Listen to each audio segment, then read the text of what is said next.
And like always, we're recording this for our seniors here at Velma Jackson and also for our seniors at Ridgeland High School, Madison Central High School, and Germantown High School, and for our YouTube channel, which you were the first ever video for.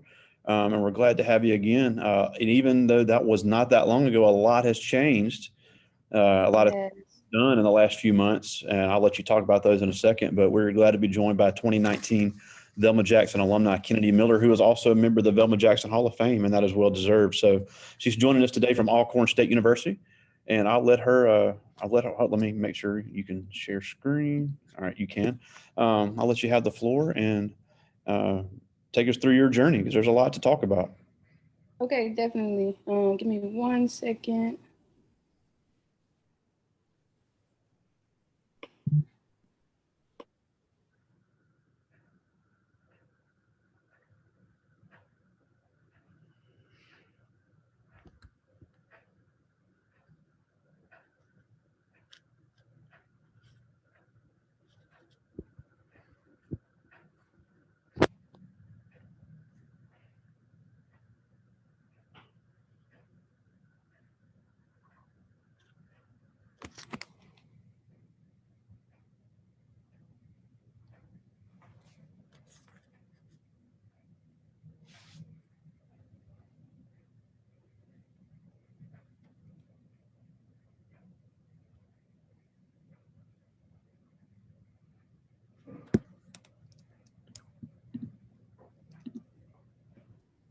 I guess I have to start over.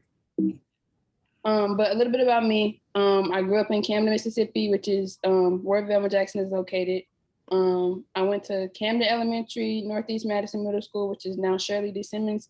And I also attended Velma Jackson High School. I was actually the class of 2020.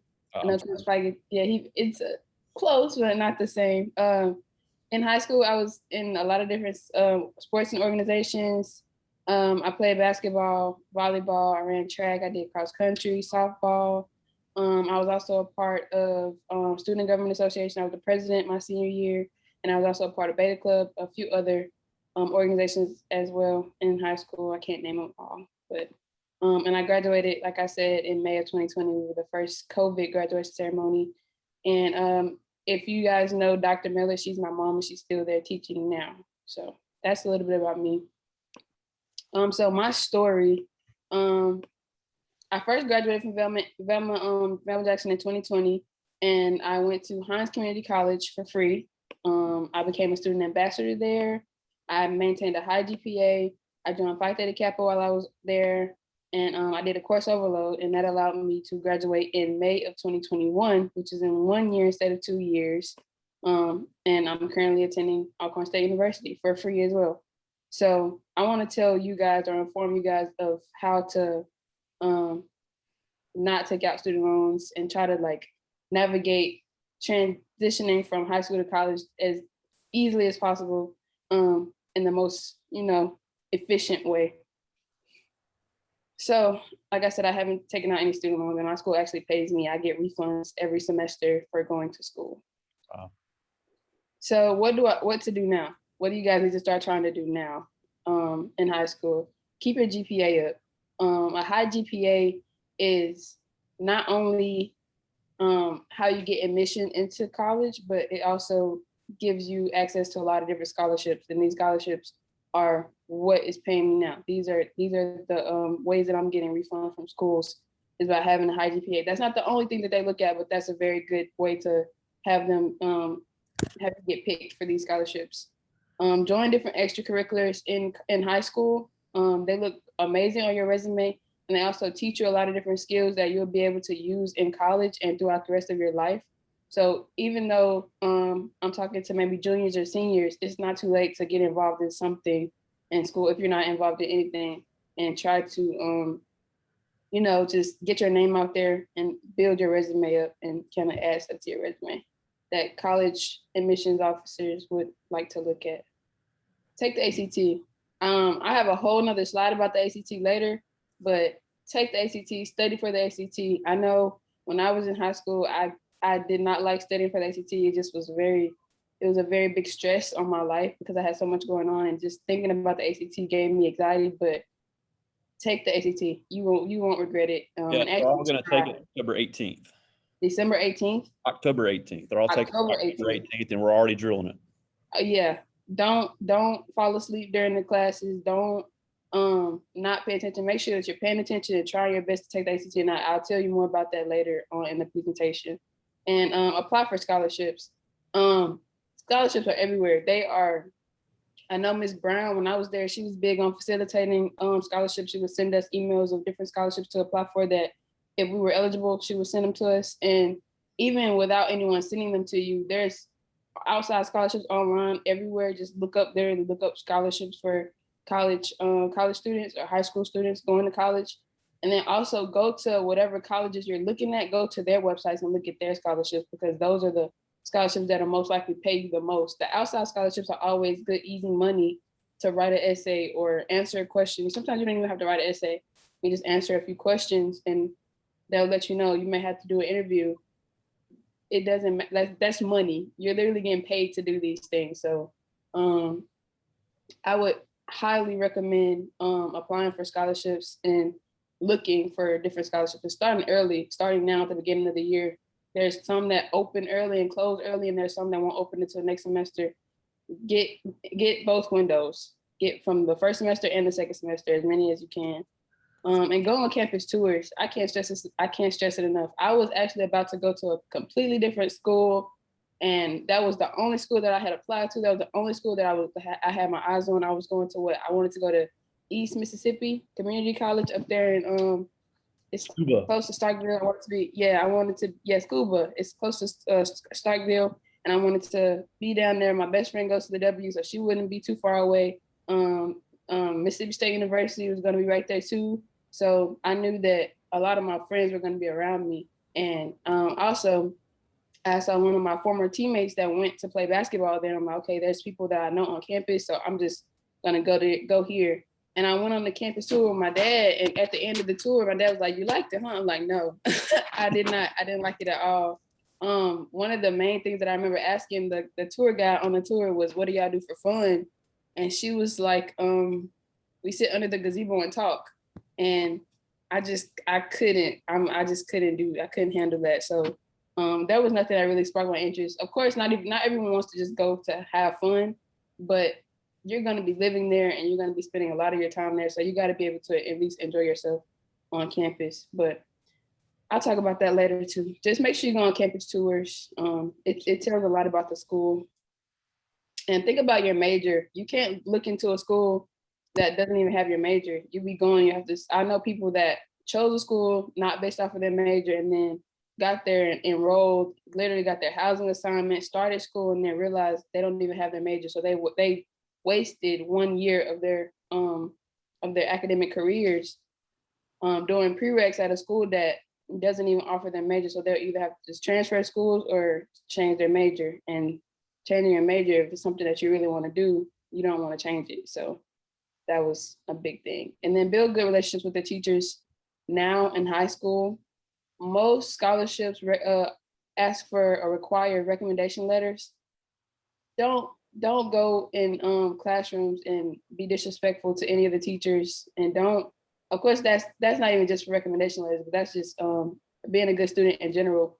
Have a good group of teachers that will be willing to write you good recommendation letters, and just they won't, not even just recommendation letters though, just being able to get those opportunities of networking and knowing that different opportunities come from networking. I know there's a saying, it's not about what you know, it's who you know. And that's a big thing. It's about both, but that's a big thing. I know, actually, I'll talk about this later too. Coach Pike, I didn't even take him as a teacher, but I was in California this summer and he networked me to someone who is an alumni of Alcorn. And we ended up having dinner and talking about a lot of stuff. And then she's networking me to other dental people that I need to be trying to get in touch with to get into dental school. So it's about what you know. I mean, it's about who you know. I'm sorry, but it's about who you know. So get to know these teachers, make a good connection with them, and it'll show you like it makes a big difference. Okay, so I'm going to talk about what I did wrong in school. Not a lot of people talk about what they did wrong, but I did it wrong, so I want to tell you guys what to do right. I started thinking about college a little too late. I always knew I wanted to go to college, but I didn't look at colleges. I didn't go to tours. I didn't look at scholarships. I didn't think about it until like my senior year. And it's not, that doesn't mean it's too late, but it's a little late. You want to try to get a head start. I say your junior year is a really good time to start. Even before that is fine too, but start a little bit earlier than I did. I set my sights on one school. I already told you guys about that. I didn't apply to enough schools. I only applied to one or two, and then I didn't apply to the right scholarships. And when I say the right scholarships, I don't mean that scholarships are wrong. I just didn't apply to enough like school scholarships. I didn't go to the actual school's websites that I was looking at and apply to the actual like school scholarships. I was applying to all outside scholarships, which are way broader. So there's a lot more people applying to those. So you have a lesser chance of actually getting that scholarship versus applying for a scholarship that is only applicable to one specific school. So apply to those actual school websites on their scholarships.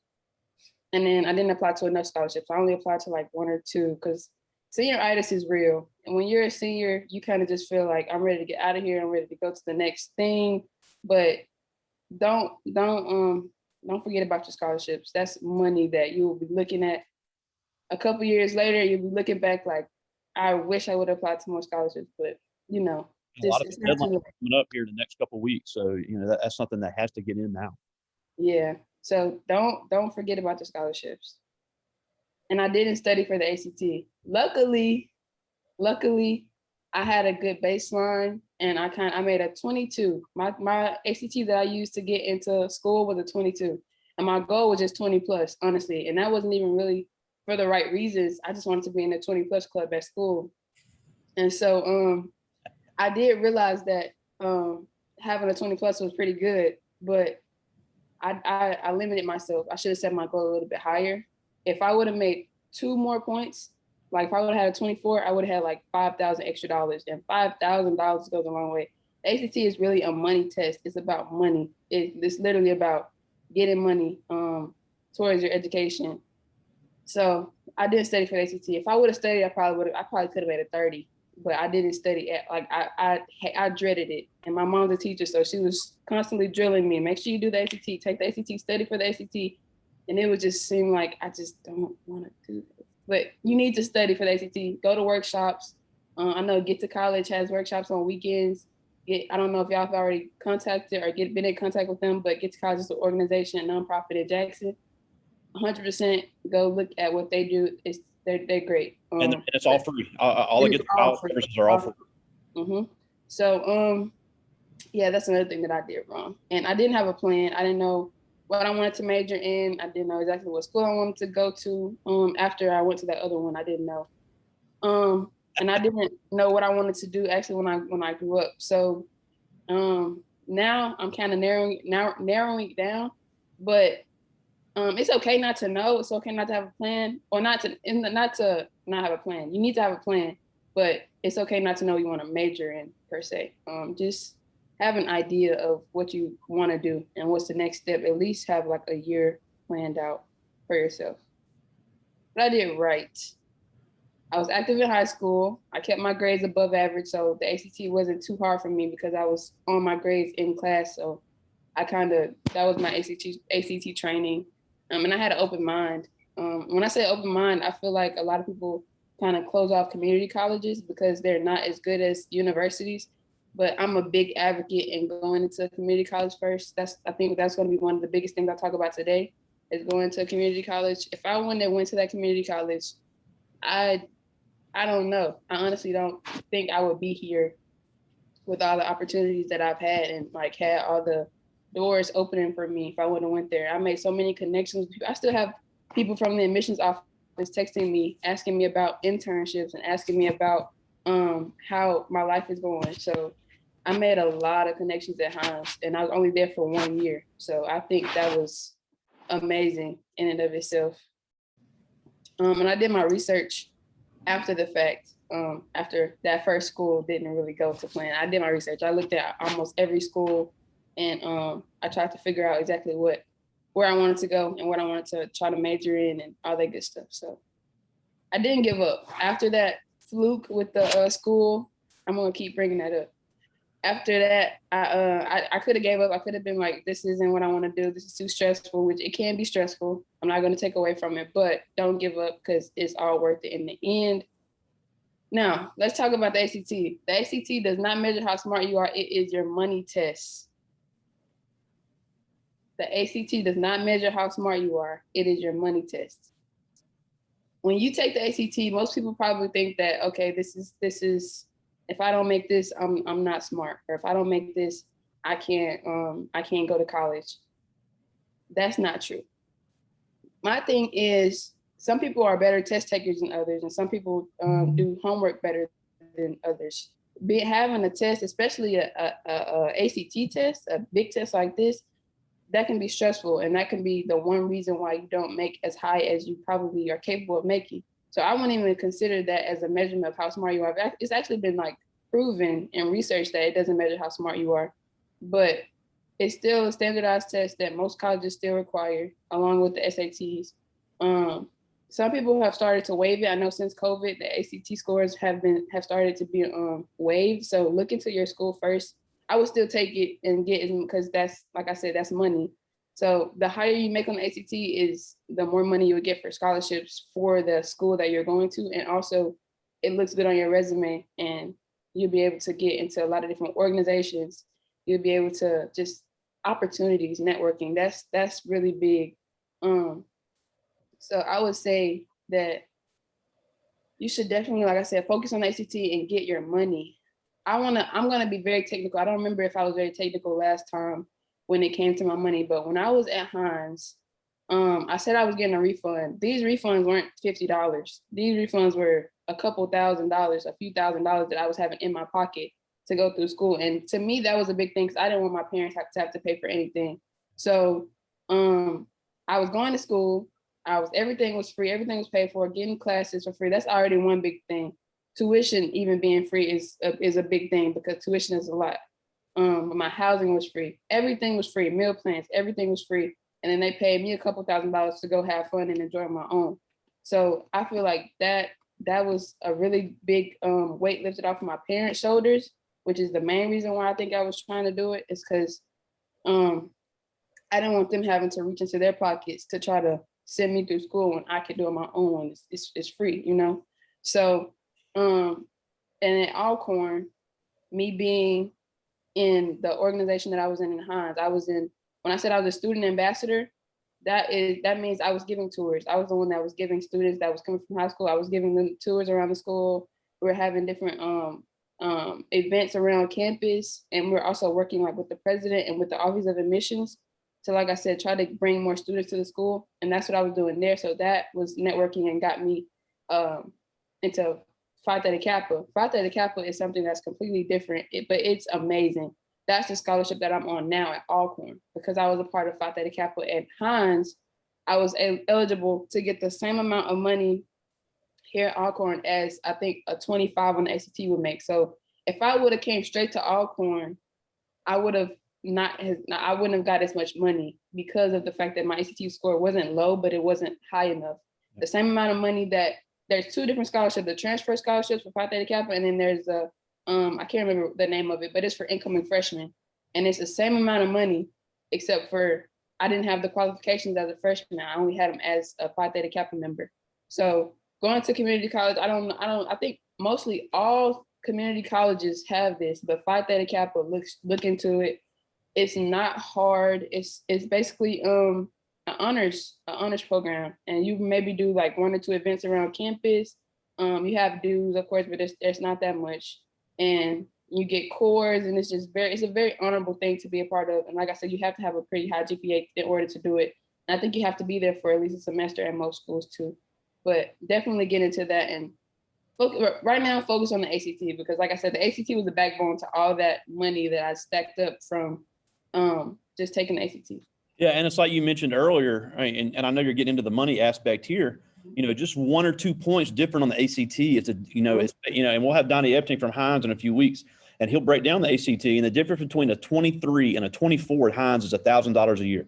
The difference between a 23 and a 27 at Hinds is $6,000 a year. So you're looking at thousands and thousands of dollars based on a standardized test.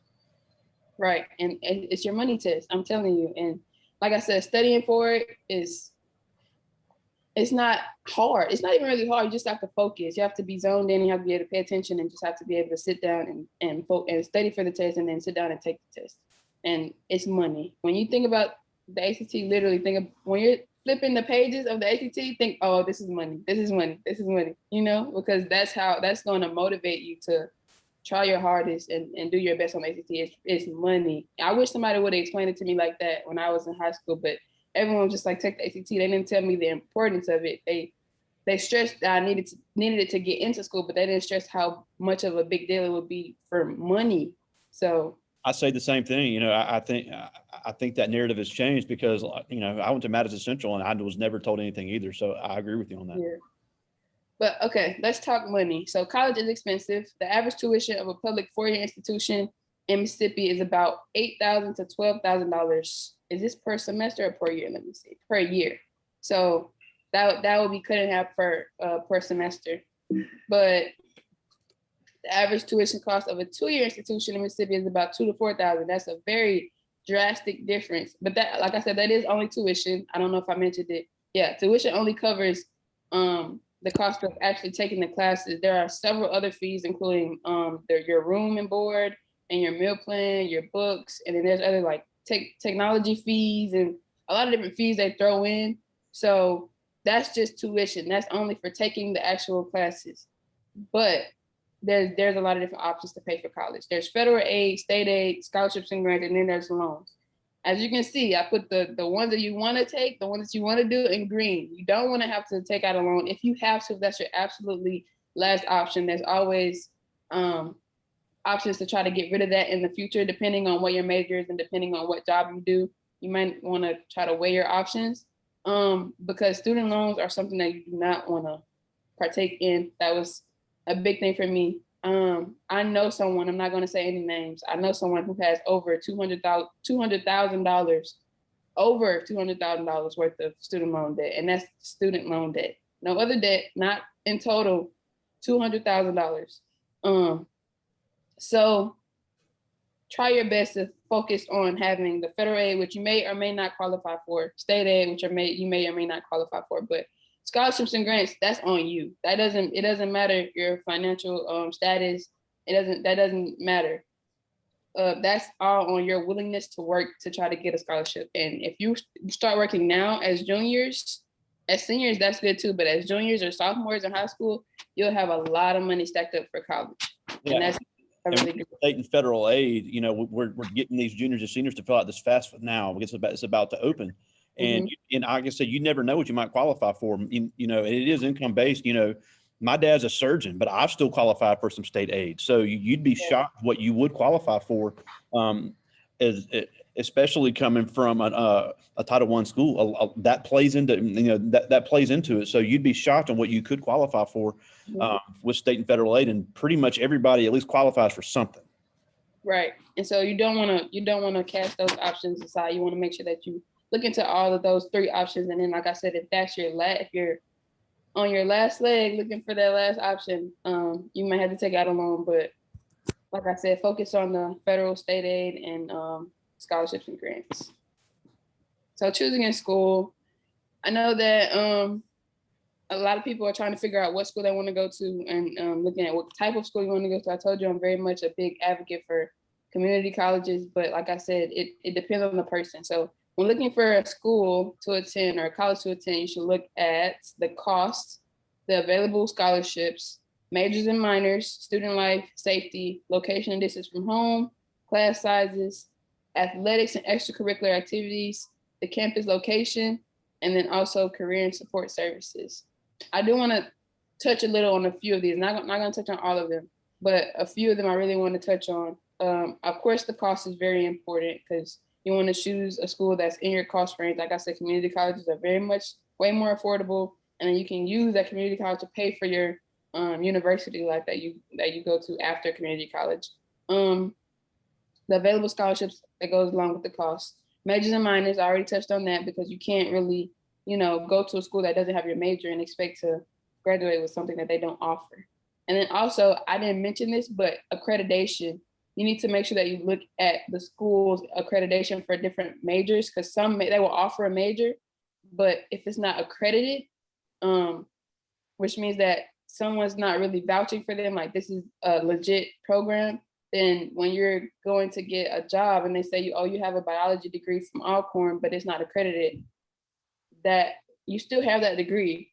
Nonetheless, they can't take that from you. But if that employer doesn't really want to accept the fact that, that's not an accredited program, then you may not get that job. So look into accredited programs at those schools, and they most likely have them on their websites. That when you, on the front of their website, you'll see accreditation somewhere on the website. Student life, like I said, you're going to be living at this school for at least 2 years, 2 or 3 years. So you want to make sure that 2 to 4 years, you want to make sure that you're enjoying yourself while you're there. All the rest, I think is kind of, you can weigh them how you want. I think I did them in order of importance for me. The cost was most important, and I kind of went down the line, but you have to kind of weigh the rest of them in order of importance for you. Community college versus university. So while I was at Hinds, the cost was a 9 out of 10, perfect. I didn't pay anything, of course, but even if I was paying, it wouldn't have been as much as at the university. Student life, about a 6 out of 10. I can say that there was student life out at Hinds. A lot of people say that there's not any student life at any community colleges, but there definitely is. Professors, 7 out of 10. They were great. You have to try to make sure that you engage with them and make sure that you're showing an effort to be there and that you're trying to pass the class, and they will automatically like you. They'll automatically try to, put you on with the connections. And of course, like I said, those letters of recommendation from high school will only get you so far. Eventually, they're going to be like, why are you sending me high school teachers' recommendation letters? You need professors. So you need to make sure that you're, after the high school teachers get you out of the door, which is what you need, you're going to need to go a step further and get those letters from professors that you're taking in college. Class sizes were 9 out of 10. It was the average class size, I feel like, of Velma Jackson. The actual physical classroom was about the same size. The students maybe a little bit more, but it was nothing that I wasn't used to, and I really enjoyed that. I really liked that. The cafeteria, I didn't eat in the cafeteria because it was COVID and my mom didn't want me to eat in the cafeteria, so I ate in my room all the time. But it was amazing eating in my room. I was actually, since I was a student ambassador, I know what they had in the cafeteria, and it was like a buffet style cafeteria. So I think it was probably pretty good. And the dorm varies based on whatever dorm you're in on that campus. The location was a 7 out of 10. I was about 15 minutes from the nearest Walmart, and there was a Sonic and a Penn's Fish House right off of campus. There was a Dollar General that was right off campus within walking distance. So that was good. And I used to teach in Raymond. So also in Raymond, they have a Mexican place and a hibachi place you can walk to, and a Subway right there. There's also other choices, even if you want to walk. Those are all very walkable, and it's also in a safe area, so you wouldn't be in any type of danger, in walking at night or anything. But all those are there in Raymond, right by the campus. Yep, I do remember the Subway. It was on the other side of campus. But, and then also at Hinds, there's campus police. Most community colleges, some even 4-year universities, they don't have campus police. They only have security. There's actually actual police. So if anyone wanted to call and get a walk from their dorm or a walk from anywhere at night, or if they didn't feel safe, that was actually a service that they offered that I had to tell to the students that I was giving tours to as well. So that was a big deal. Okay, so my experience at Alcorn State University, the cost is 3 out of 10. Of course, I'm not paying for it, but if you were paying for it, it's a lot more than at Hinds. The student life, 9 out of 10. It's amazing. When I first got here, I kind of had to settle myself down because there's always something to do every single week. There's at least 3 or 4 activities every week to go to. You'll never get bored. It's a lot easier to find friends here because there's so many more people, and so many more people are outside and kind of just enjoying themselves. So student life, I would highly recommend. It's a 9 out of 10. Professors, about a 6 out of 10. You still get that one-on-one interaction with your professors. They know your name, but it's not as good as at Hinds, because at Hinds, I think they realize that it's a community college, and I feel like the class sizes are a little bit smaller, which I'll get into. The class sizes are a little bit bigger here at Alcorn, but I definitely know that there are some students at Mississippi State and at Ole Miss, and there's like hundreds of students in an auditorium like class. And that's not how it is here. Maybe you have one or two classes like that with 50 students, and that's just because it's like an orientation class or it's a class that everyone has to take. But here, like your normal biology class or your normal English class, 20 to 25 students max. So Yeah, it's a big deal. And I know I tell the story all the time, but I had a class at Southern Miss that had 500 people in it. And even from a big high school, it's extremely overwhelming. And there was a guy in the class with me that I graduated with that I had known my entire life. I did not know he was in the class until the last day. Wow. So it's very easy to get off in the shuffle and stuff like that. And I'm glad you're talking about that because that's important. If you want to go to this big school, you're gonna have a big class.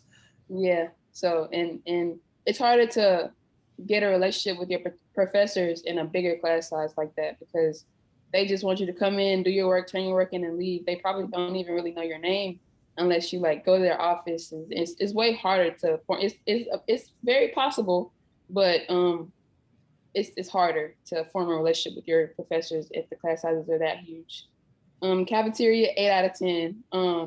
And another thing about the cafeteria here at Alcorn, I don't know if y'all know, but I'm definitely going to sell my school. There's Club Caf. So on Wednesdays we have fried chicken, macaroni and cheese. We have like collard greens and cornbread, and it is amazing. The food in itself is amazing, and they have other options if you don't want to eat that. There's other options, but the food is amazing. But also there's a DJ on Wednesdays, and everyone dresses up in their best attire. There's DJs, there's Greek strolling, there's line dances. It's just a vibe. It's like you really want to be here. Like it's so much fun. They call it club. It doesn't happen every single Wednesday. I think it used to happen every Wednesday, but now there'll be like a flyer that's posted around school, like, okay, Club Cab, like dress up. It's gonna be a lot of fun, and you come enjoy yourself. I spent 3 hours in the cafeteria at one point.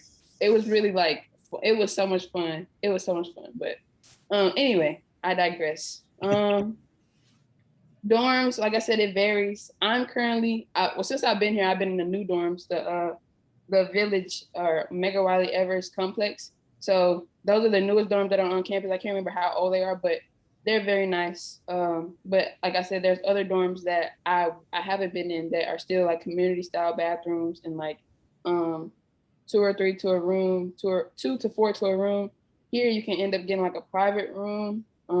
So it just depends. But the location of Alcorn is probably I'm not gonna say the worst, but it's tough. It's not as tough on me because, like I said, I'm from Camden, and the nearest Walmart from Camden is 30 minutes away. Either way. So, but at Alcorn, the nearest Walmart is about 45 minutes away. Either way, whether you're going to Vicksburg or Natchez, it's 30 minutes away. 45 minutes away. And then there's like also Fayette, Mississippi, which is on one side, and then Port Gibson, Mississippi on the other side, and they're both about 15 minutes away. They're small. So they don't have like a Walmart, or a big convenience store, but they have what you need. So it's not that bad. It's tough though. There's no walking there. There's no walking anywhere except on campus. But I think it's worth it. We have our own little community here.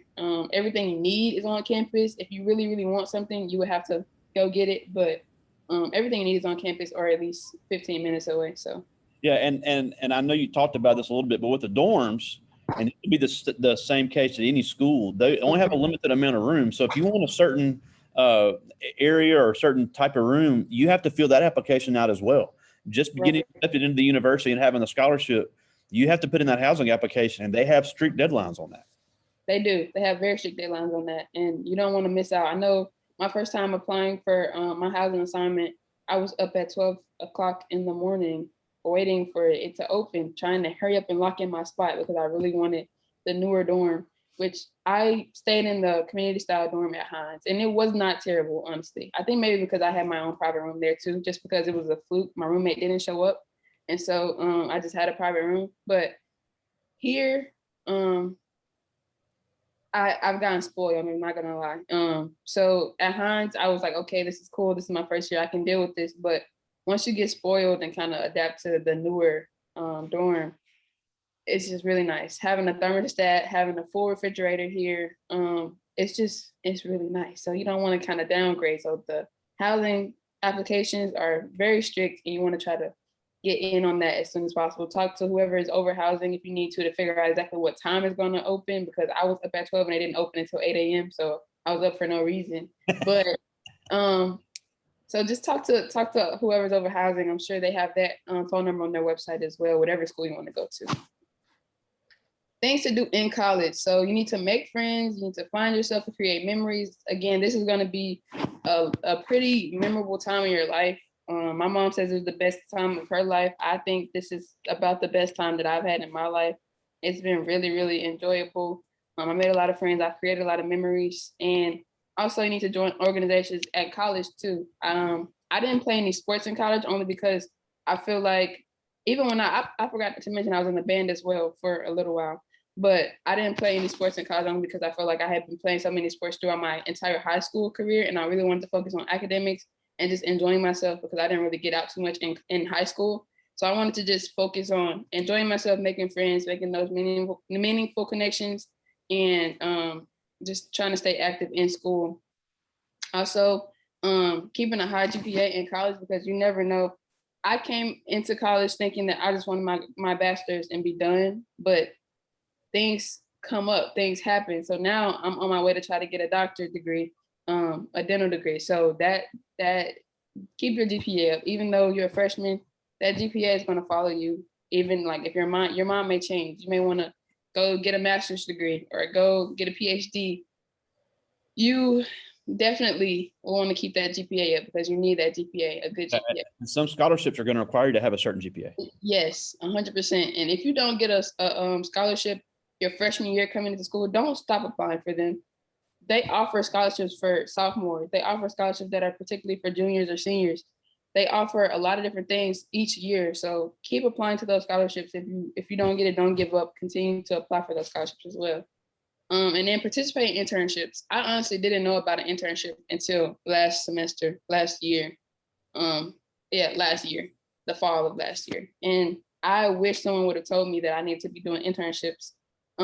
But luckily I looked up and got one, and I'm going to tell y'all about that soon. But I did want to highlight some of the things that I did last semester that I wasn't able to talk about in the previous presentation that I did. I joined Greek Life. I am now a Zeta, a member of Zeta Phi Beta Sorority Incorporated. And these pictures are from our probate, right after my probate, over me on the right. And then down here at the bottom, that's actually what we just did this past week. We donated water to the band on campus. And so these are the band directors, and also Phi Beta Sigma Fraternity Incorporated. Those are our brothers. We're constitutionally bound together as a sister and brother sorority and fraternity. So Greek life is something that you may be interested in, may not be interested in, but I didn't know anything about it until I got here, honestly. Or I knew about it, but I didn't know the ins and outs of it. And so I did want to introduce that to you guys too, just so you maybe can look into it. There's the Divine Nine, and I know some of the teachers at Velma are a part of the Divine Nine organizations. I know Miss Davis. Is Miss Davis still there? She's yeah, she's an AKA. Miss Brown and Miss Thompson and Miss Theta are all AKAs. Miss Reeves and Miss Berry are Zeta Phi Betas. And no, I'm sorry, Miss Davis is a Delta. She's going to kill me for saying that. Miss Davis is a Delta Sigma Theta, as is Dr. Allison and Colonel Francisco. Mm-hmm. Our new assistant principal, Mr. Nader, is a Kappa Alpha Psi. So we've had male and female Divine Nine members here at Velma Jackson. Yeah. So I did want to introduce that to you guys if you didn't already know about it, but I think it's very beneficial just for a lot of different reasons. And like I said, you can do your research, and if anyone has any questions about it, I'm pretty sure Coach Paget wouldn't mind reaching out to me again, and I could potentially talk to you guys about Divine Nine and different Greek life. So also internships and shadowing, and some of the benefits are having job experience, research experience, access to a lot of different tasks and departments, mentorship. It will guide your career goals, create a professional network, and also build a strong resume. And lastly, it will secure good references and recommendations. So I actually went on a research internship this summer. I was in California, at Irvine, California. And my professor, who I built a relationship with my fall semester, actually introduced me to it. And he was on the board of the internship. So he was able to, just apply, make sure you're honest, you're a great candidate. I'll make sure that you get the internship, and I got it. And so it was very nice. They paid me. There was a $5,000 stipend. So I spent 8 weeks there in California. I just got back this past Friday.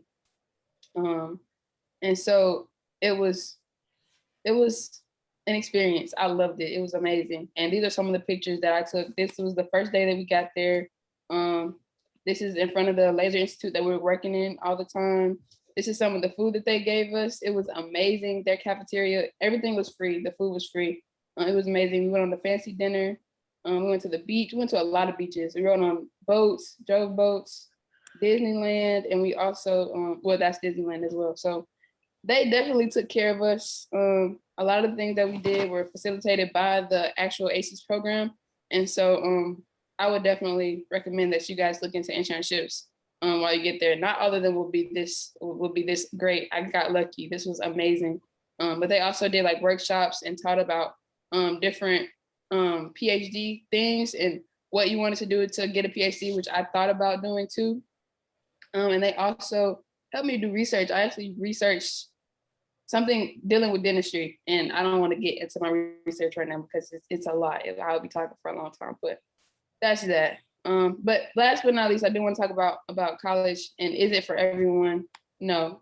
And I always say this, it's not about if you're able to do it, it's about if you need or want it. So you have to have a plan based on what you like to do, what you want to do. And if you don't need college in that plan, then you just don't need it. But if you do need it, then you have to make that decision to try to go. So college degrees aren't as valuable as they were 50 years ago. The average construction worker makes about $60,000, and also the average loan officer makes about $60,000. And both of them have different educational backgrounds. So it just depends on what you want to do, what your interests are, and just make sure you have a plan. That's the biggest thing. Make sure you have a plan. So my resources, make sure that you go to Get to College Again, BLS.gov to try to see exactly what you want to do or what you want to major in and what you want to do when you grow up or get older out of college. And then of course, these official college websites that you want to go to, they look for scholarships, accreditation statuses, and anything else that you're looking for a school to set up a college tour, all that good stuff. So that's all I got for you guys today. Thank you so much for listening. I hope I didn't go too far over the limit. No, you're fine. You're fine. I had some questions, and also we got some from students. But a couple things that I like to talk about is one, you're one of your last slides there was about is the college for everybody. However, it's important to remember, for everybody watching with us now and watching later, the ACT can still get you a scholarship for these trade programs at community college. Mm-hmm. So the ACT scholarship at Hinds at Holmes or East Central, East Mississippi, where, if you want to do the community college program, they can get you a 1 or 2 year certificate and you can start working immediately, especially in some of these tech fields. So that's something that really, and I'm glad you talked about that because the ACT is, some of them are like, I'm not going to college, I don't need the ACT. You can still use that for a trade program. It's not just for academic programs. You definitely can. And I know Hinds has a great trade program where even if you just want to get a trade, they offer a certain amount of classes. You just take 1 or 2 classes and they're like, you can have a degree and a trade within this time frame. I don't know. I think it's different depending on the trade, but it's very, very valuable. And I think that's the best word I can use to describe it. It's very valuable to take the ACT, and even if you want to do a trade, going to a community college. I know Hinds because I went there. I know for a fact that they do very good with trade programs and offering that 1 or 2 classes to end up getting that full degree, that full associate's degree. So, yeah, and the other thing I want to talk about is, a lot, coming from Velma Jackson, we're almost all Black school, and then going to a community college. Hinds was, I guess you could say, is a PWI community college in Raymond, and then going to an HBCU. You would have a lot, because I hear a lot of students tell me, well, I've gone to a Black school my whole life. I want to go to a PWI, which I can understand. Mm-hmm. But also, I think they need to realize that HBCU is more diverse than people realize. Just because it's historically Black doesn't mean it's exclusively Black. There's a large international population at Alcorn, and I'll let you talk some more about that, but also talk about the adjustment someone would have to make coming from an all Black school to go to the community, the type of community you would deal with at Hinds where it was more diverse. Yeah, so I think my experience is probably different from a lot of other people that went from Velma Jackson and went to Hinds, because I actually went during 2020, and of course you know that there was a big election going on then. So, or there had been an election that had just happened. So it was an experience, to say the least. I definitely had a culture shock when I first got there. I remember specifically telling my mom that, like, this is so different. People, like, the way people dress is different, and I think I actually catered to that too. I bought some $120 shoes that I didn't even like, because I feel like I was like, I don't want to just stick out too much, like, I don't want to do too much. I don't want people to look at me. But even aside from that, I just feel like imposter syndrome will hit you when you get there. Or if you transfer and have a culture shock like that, imposter syndrome definitely hits.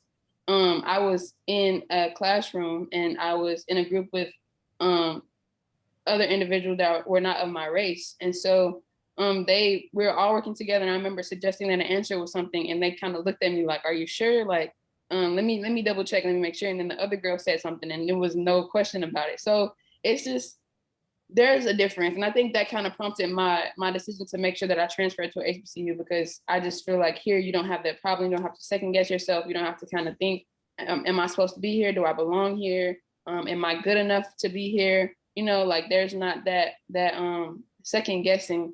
But then again, like I said, it would depend on where you are and where you come from. So since I came from Velma Jackson, which is predominantly Black school, I was in a culture shock.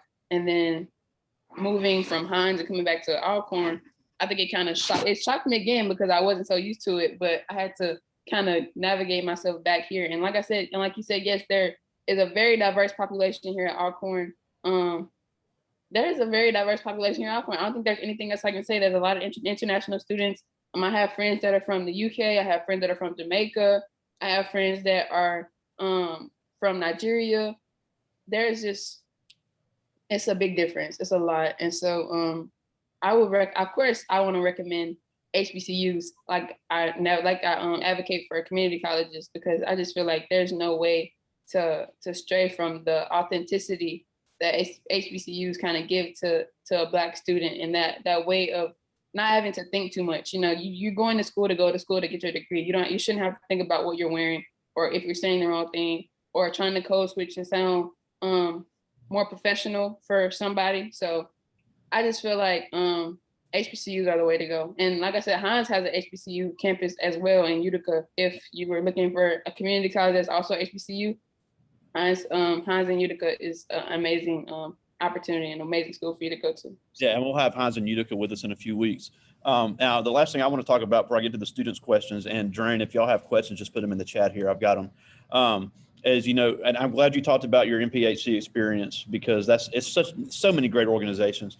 But, a lot of these kids ask about it, and all they see is the strutting and the strolling and the stepping, which is all cool. It's a lot of fun. And I've actually judged a step show in my life, and it was really, really, it was a good time.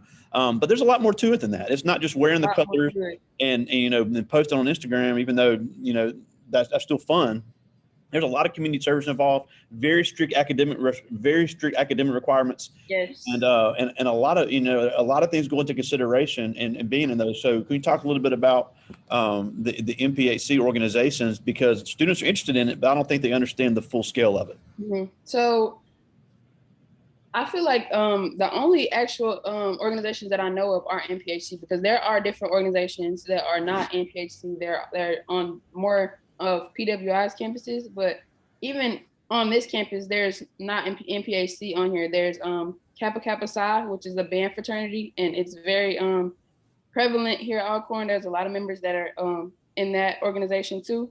But just talking about any of these organizations on this campus of Alcorn, because that's all I kind of know. I don't want to speak on any other school or any other organizations, but each organization has its own requirements. So the requirements go by the chapter, which is a chapter is at a different school. Every school has a different chapter of the same organization. But like I said, like Coach Pickett said, there's very strict academic standards that you have to upkeep. Your GPA has to be pretty high. I can't give a number, because like I said, it varies upon the school, depending on the school. I know that service is a big deal. Even to get into the organization, you have to have a certain amount of service hours. So you normally can't join an organization, any organization on campus, not even just a fraternity or sorority, but you have to have a certain amount of hours at that particular school to join that organization. While you're a freshman or when you first get here to getting those hours, get some service hours too, because that's how you can go ahead and be able to join and be eligible to join as soon as possible. And also, service while you're before and after is a very big deal. Since I've been a part of this organization, I just crossed this past spring 22. So some of the things that we've done so far, we've done the highway cleanup, we've done car washes, we've donated a lot of different things. I know we did a canned food job. We also just donated the water to the band. And there's other things that I can't even really think about now because we do so much.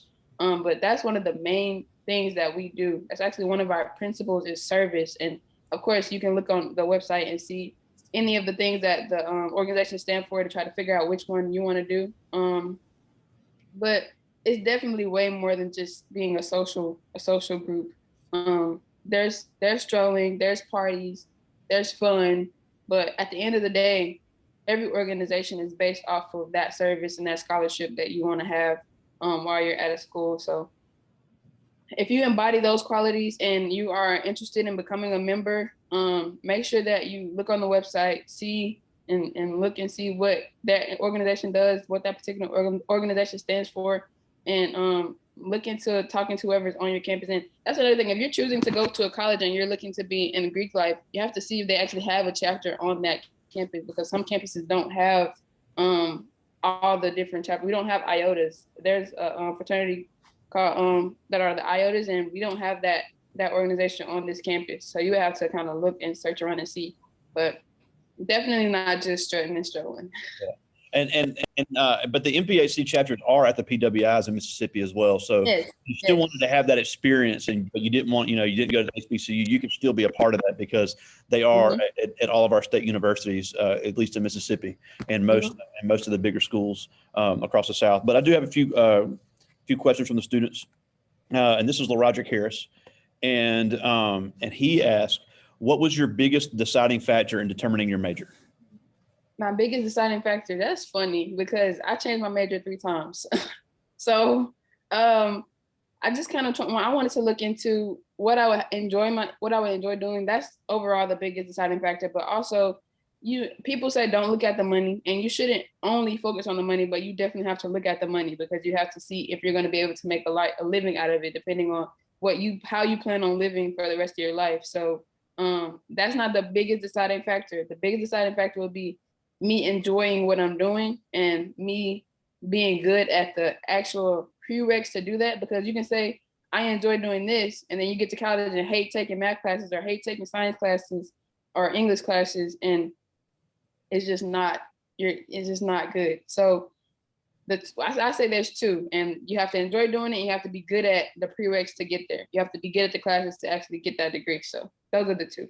Yeah, because just to get into some of these programs, you have to have multiple prereqs, which could be lab-based. And I don't know them off the top of my head, but I know you're a biology person. So even to get into these biology pre-med programs, you're going to have a prereq of the biologies and chemistries before you even start that. So that's very important to look at on whether you wanted to choose a major of any sort.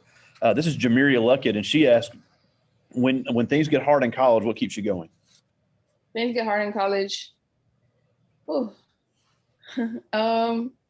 When things get hard in college, I kind of focus on the end goal and just knowing that I am having fun while I'm here. It's not all hard, by the way.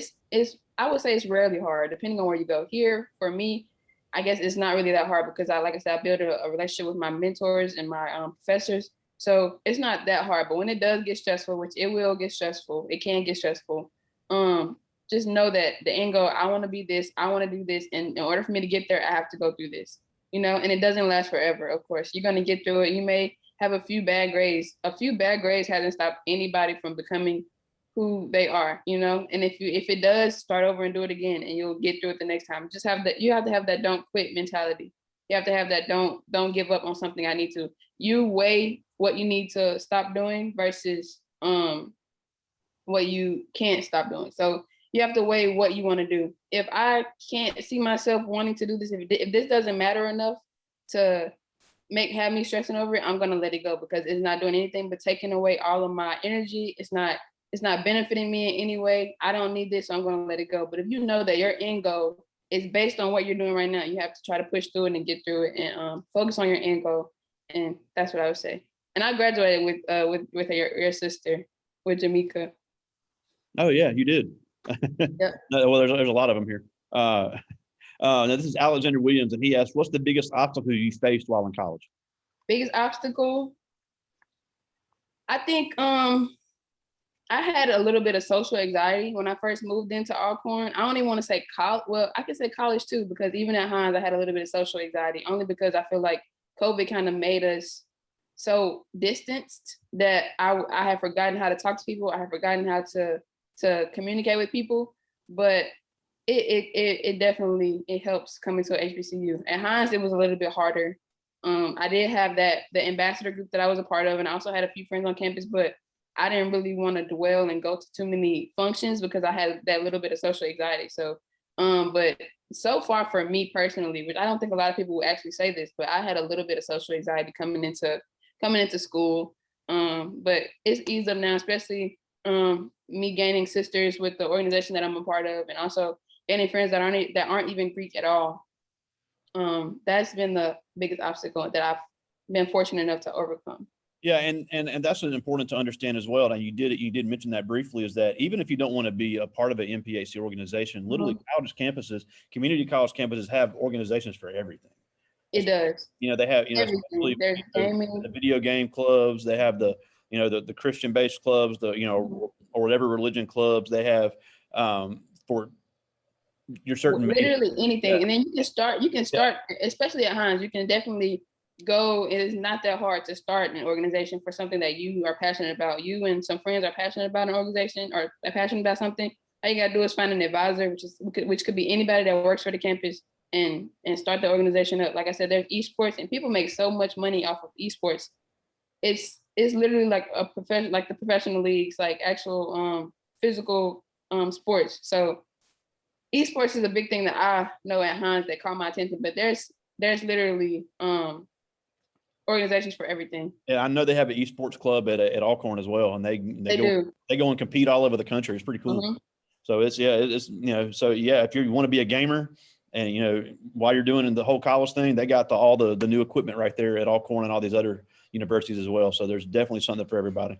But Kennedi, we're almost out of time, and we thank you so. What a great presentation, and thanks for taking time out of your schedule. I know you're super busy, and like I've always told you, we're so proud to call you an alumni, and you're just doing you're doing so many amazing things, and this is going to be seen by a lot of people. And again, we thank you so much for taking time down there in Lorman for us today. Thank you so much, and good luck to all of y'all on y'all's journeys. I'm rooting for all of y'all. Well, that's awesome. And so I know you got to get back to what you're doing, but I will talk to you soon. Hopefully we'll see you soon on campus.